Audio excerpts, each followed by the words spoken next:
Hi, I'm Jim. I'm a narcissist. I have narcissistic personality disorder. I'm making these videos for anybody looking to gain any first-hand information into this disorder. So if you think you may have it and you're just looking to gain additional information, or maybe you've been diagnosed and you're looking to kind of see if you have similarities, to me and my symptoms and the things I've experienced. Maybe you think you know somebody that or care about somebody that has this disorder. Maybe you're a victim. If you are, I'm sorry. Lots of victims. This disorder does a lot of damage. I've hurt and done a lot of damage to a lot of people. Maybe this video can help people gain insight into the disorder. And unlike me, who's about to turn 50, maybe they won't hurt as many people over as long period of a time as I have before they they gain the knowledge that they have the disorder, and hopefully start on a wellness journey like I am.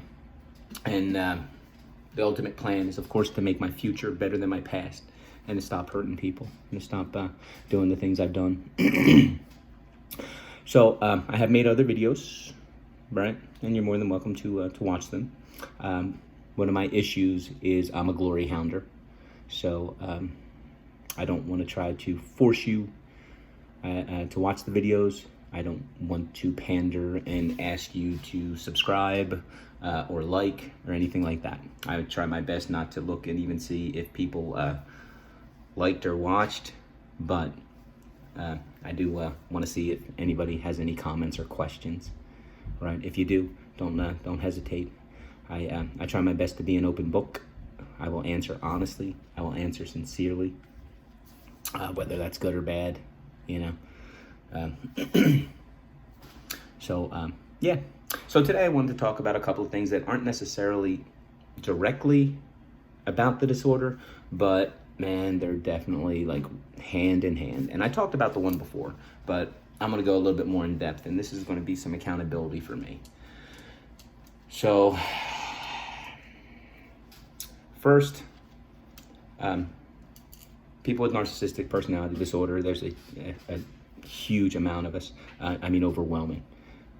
It'd be rare if you didn't have addiction.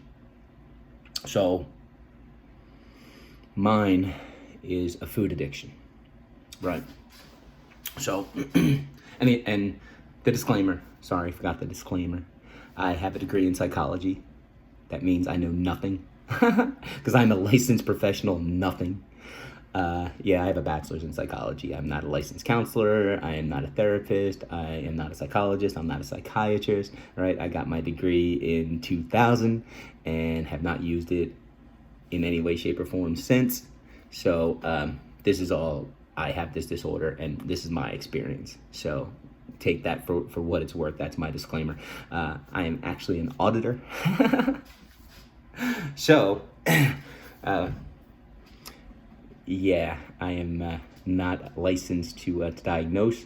I'm not overly educated on on anything other than what it's like to live with this disorder, because I do. Okay. So with that being said, I have food addiction. Now, for me, my addiction stems from almost a sense of self-mutilation, right? So the type of narcissistic personality disorder that I have, and there's different types, right? The type that I have comes from shame and guilt, right? So I have survivor's guilt. I'm gonna talk about that later. All right, which means there's this thing inside of me that thinks I'm terrible, I'm god awful, right? That I'm just worthless, and it wants to do damage, it wants to do harm, right? So one of the things that it does, like for me, my food addiction, I can lie to myself and I can say it's because food tastes good and I enjoy the taste, but it's not at all. What it's all about is when you eat so much and you get full, like the lining of your stomach is expanded, right? Start sending signals to your brain, hey, time to stop. That's when I don't stop, right? I overeat. And that overeat sensation, right, is what my mind wants. And That's, of course, where excessive weight gain comes from, right? So now I feel terrible. I look terrible, right? And that demon inside of me is getting exactly what that little mother wants, right? It wants me to look terrible. It wants me to feel terrible, right? It hates me, right? That thing I have inside me hates me. And it wants me to hate myself. And it wants me to do everything it can that nobody would ever look at me. Nobody would ever want to be around me, right? And that's what it wants. It wants to inflict pain on me. And that's my addiction, right? And that's goes hand in hand with my narcissistic personality disorder. When I overeat, that's when my rage monster really elevates and escalates,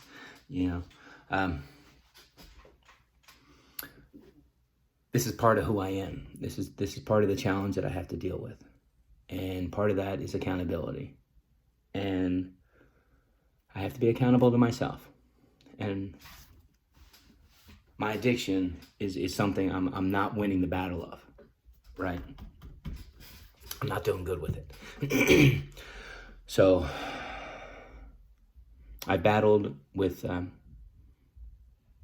this addiction for the better part of my life. And there's times where I feel like I've had a good handle on it. And I experienced extreme weight loss within the last couple of years, and felt like I really had it under control. And just started coming back. And now I find myself into new addictions that I wasn't even aware I was capable of having. So as a way to counter this, I've developed a binge and purge. So what I do now is I'll eat to the point of excess, and then I vomit. And it's really, this has been for about the last 2 years that I started doing this. And I'll have periods where I really think I'm on top of it and I'm in control, and I'll go months with without binging and purging, and then there's bad times, and it's not like one time. I mean, I'll go like entire weekends, like 2, 3, 4, 5 days in a row, and not once, not twice. Sometimes it's 5, 6, 7 times in a day. This has happened as recent as the last couple of weeks, and I've attempted to go to meetings, and I know I can't make excuses, right? I first tried to go to a meeting during COVID, and of course there was nothing in person. I did try a couple virtual. Was not what I was looking for. They were step meetings, right? And hey, if steps are your thing, I completely get it. What I was more looking for is the sense of I'm not the only one like this. People that feel the same way that I do. I was looking for people to like share their experiences, me be able to share my experience. It was what I was trying to get out of a meeting. And I went looking for that, and I couldn't find that. Accountability. I'm really scared to go to an in-person meeting. I jogged at lunch today. I have an addiction to weighing myself. I can weigh myself up to 8 times in a day. I'm not kidding. When I say I can go to the gym, I'll weigh myself when I get there. I'll weigh myself when I take my clothes off to get changed. I'll weigh myself when I come back in after the workout. I'll weigh myself after the shower. I mean, it's yeah. So I weighed myself after the jog at 178 point something pounds. My fear of going to an in-person Overeaters Anonymous meeting is being 178 pounds and people staring at me wondering why I'm there. My fear doesn't have to be rational for me to have it. My fear doesn't have to make sense to keep me from going. But that's what I'm battling with. right? And I know when I let that addiction monster run my life, it brings the narcissistic monster right with it. The two go hand in hand. It's so much more difficult if I'm binging and purging, to try to get a grasp on the NPD. It really is. It's a difference of night to day. So we're not all perfect, right? We're for those of us that are on a journey, it's work, right? And those are my challenges that I'm dealing with, and that's what's holding me back from getting where I want to be. And I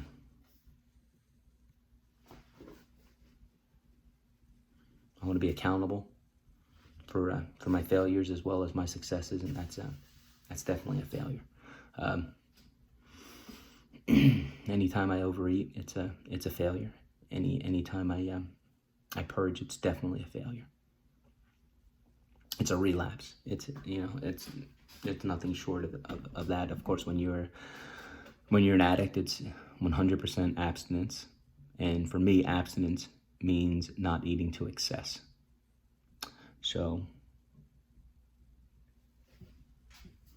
it's a little bit different if you're an alcoholic or a drug addict, where you can't say, hey, I'm allowed to have 4 drinks. If I have anything more than 4 drinks, that's a fail. For me, with the food addiction, that's exactly what it is for me. I have to eat to survive. I have to eat to live, and I have to have that balance. And if I step over it, it's a fail. And like I said, I've had a fail within the last 2 weeks, and that's that's something I need to internalize, deal with, and get back on the horse. That's what I'm gonna do. I can't change it, right? I could make excuses, but that's not gonna allow me to take culpability and accountability, right? I'm gonna really take a hard look at trying to build that strength to go to a meeting.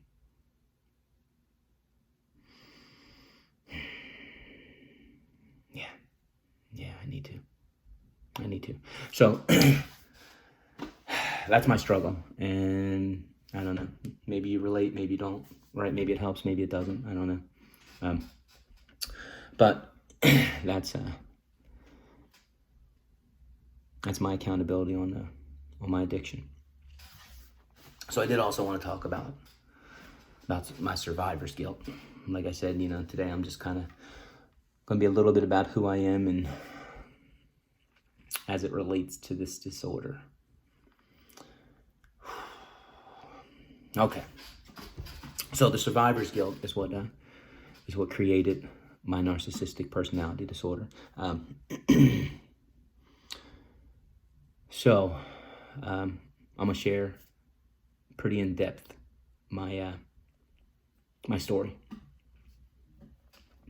and again, it's hopefully in an attempt that if you think you have this disorder or you've been diagnosed, it's created from trauma. So you have some type of similar trauma that's happened in your life, right? If you think you know somebody, or if you're a victim, then maybe this is insight into possibly something they've gone through, right?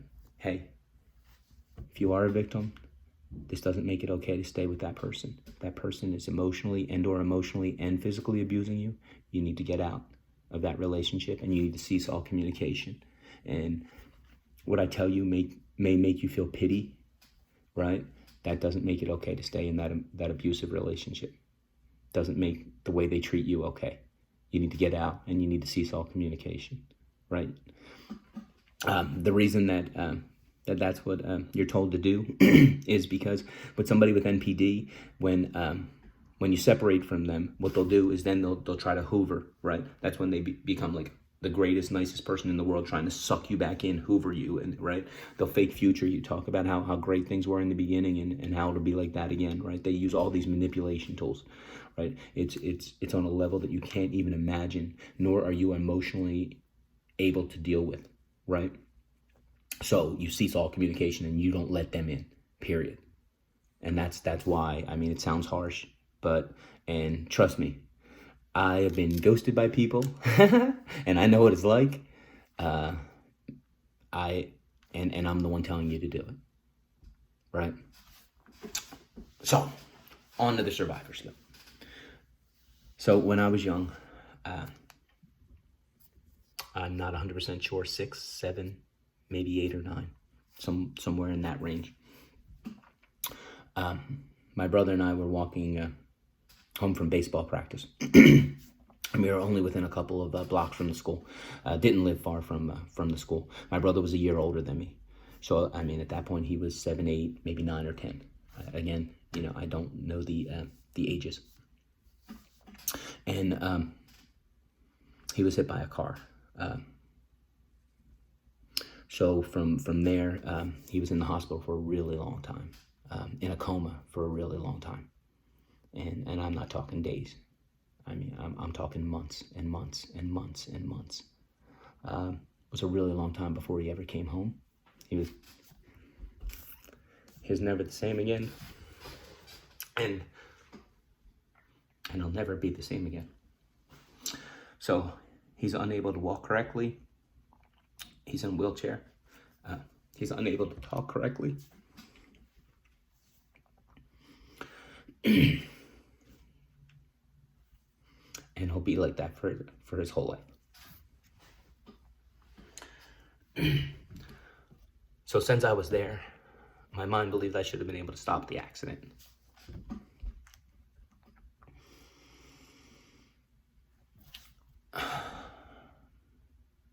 I know I was young, and I know if you told me this happened to somebody else, I would say to them, you know, there's no way you couldn't even have known it was going to happen. There's nothing you could have done to stop it.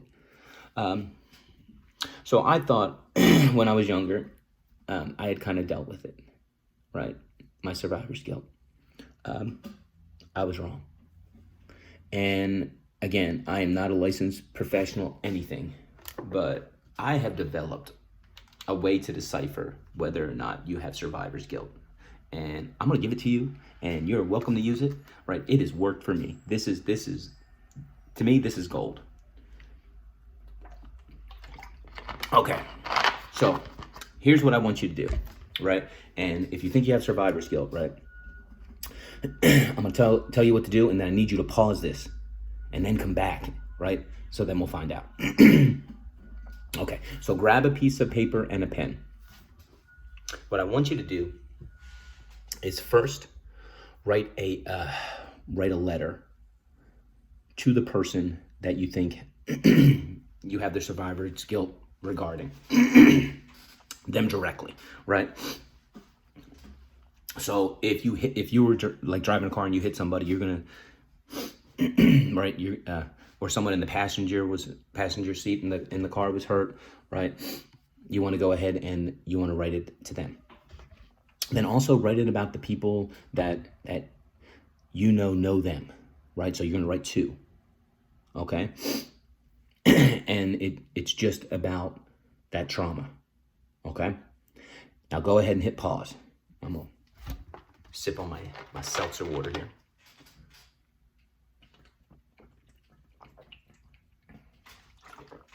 Okay, so if you came back and you wrote that. All right. Here's how I decide whether or not I have survivor's guilt, and here's how I discovered it. Did you apologize? If you apologized anywhere in either of those letters, you blame yourself. You are experiencing survivor's guilt, right? So when I started going back to therapy, I realized I still had real bad survivor's guilt for my brother. Out of nowhere, I found out I had survivor's guilt that I didn't even know existed. I have survivor's guilt as well for my mom, really bad, right? So my memory, and here's the thing, I don't trust my thoughts, and man, I definitely don't trust my memories anymore, right? Now I know my brain telling me all kinds of crazy stuff. I have a memory at the accident scene of my mom with a towel, like a bath towel that you would dry off with, crying into it. And it's just so fucking surreal. there's so much pain that like a tissue wouldn't do it. I mean, I had to have a whole towel. And like I said, I mean, at this point, I have no idea if that's even real or if that ever happened, right? But I promise you, like, there's no way she didn't experience that level of intensity and pain, right? So I realized that I have survivor's guilt for my mom as well, that I feel like she blames me, and it doesn't have to be blame, right? But I feel like I disappointed and I let her down because I didn't stop the accident, right? It's not just my brother. It's everybody. You know, my mom being the big one. Not saying I love my mom more than anybody in the world. I kind of do a little bit. I kind of do a little bit, right? But she's the biggest one, and it's not. I mean, there's, yeah, right. My dad, my aunts, my uncles, you know, teachers at the school, my brother's friends, everybody, neighbors, you name it, right? So I got survivor's guilt for them, and like I said, that's the only thing I know to call it, right? But it's disappointment in myself that I didn't stop the accident, and I took that away from them, right? My brother's this awesome, amazing human being, and he'll never have the relationship with them that he had before. It'll be different, no matter what anybody tells you. And I took that away from him. I could have stopped that. That's what's inside of me. That's what I'm calling survivor's guilt. And mine is so bad that I ceased all communication with my brother for years. And I don't mean like a couple. Years and years and years. Because I couldn't face him. I got kids he never met. I got a granddaughter he never met. So I've been in therapy, and I've opened up those channels of communication with my brother again. We are in communication. We try to talk once a week. And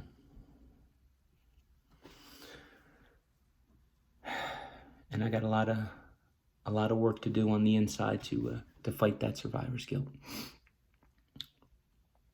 But I will share a couple of things, a couple of really important things. So on this journey, a couple of things have happened. First,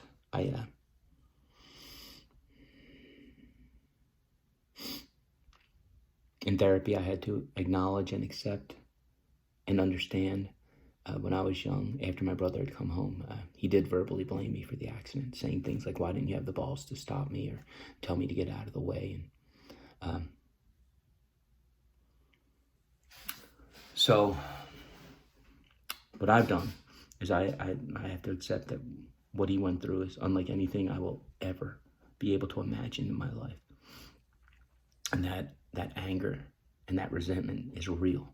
And he's allowed to have that. And I can't stop him from having that.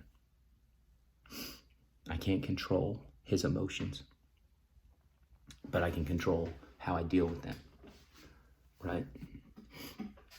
So in trying to get a little information about, the accident itself, I have talked to some family members. I don't want to say I confronted my mom, but I wanted my mom to know that survivor's guilt is something that I experienced, and I feel like I disappointed her. And she actually shared with me my whole life I had believed that the car had come down this main road, right?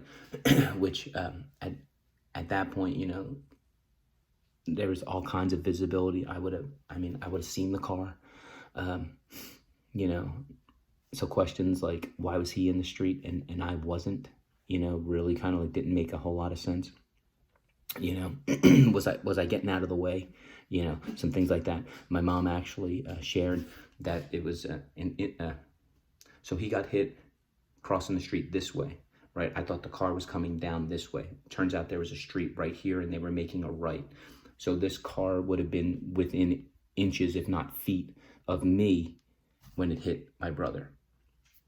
So I, crossing the street this way, would have no line of sight to have seen this car coming, nor would my brother have. So, and one of the things that I want to do is the next time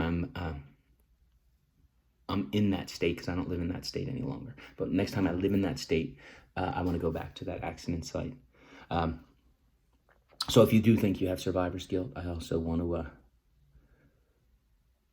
share in a little bit some techniques that I use. But one of those is going to be, I want to go back to that accident site. I've written letters, to my brother. I made a promise to my parents that I would never bring the accident up to him. I don't think that's fair. I don't think that's fair. But I've written letters that I plan to never send. I did attempt to try to find the driver. I asked my mom. She wasn't comfortable giving me that information. Right. I asked my sister. I tried to do some research, but I couldn't find the person. My sister did share that she believes that someone had told her that the person that was driving was underage and they didn't have a license. I don't know any of that for a fact, right? I don't know. But even with all that, I mean, you can see the emotion I still have it, but I'm working on it. And one of the things I do is I've shared before, I jog. When I jog, I yell at the driver. I blame them. I say things like, it's all your fault. You took everything from my family. I'm not to blame. You're to blame. Things like that. And I scream at the top of my lungs while I'm jogging. I did so when I was jogging in Savannah. And this isn't funny, I apologize. But, there were some homeless people, and they turned around and stared. And I was like, what a kind of a role reversal. You know what I mean? Here I am screaming at somebody that doesn't belong there, and, getting the weird look. Someone who's not there, that doesn't belong there. That really helps. It does. It helps a lot. I cry a lot on those runs when I scream. And it's good to get that stuff out. There's a lot of it in there. So I've shared a lot. Of really, really deep stuff. And in hopes that, maybe you're going through the same kind of thing. Because, I mean, that's where this disorder comes from. Right? That's what this disorder causes. It comes from trauma. And it creates addiction. So those are my stories. That's a look into this NPD's soul, and that's probably about as real as any of these videos are going to get. Hope it's helpful. Yeah, hope it helps somebody out there. And probably not the best person to be saying this right now. Get help for your addiction. Seek the help. Right? Doing it alone ain't easy. I know. Jim, you told me you don't go to meetings. I know. I'm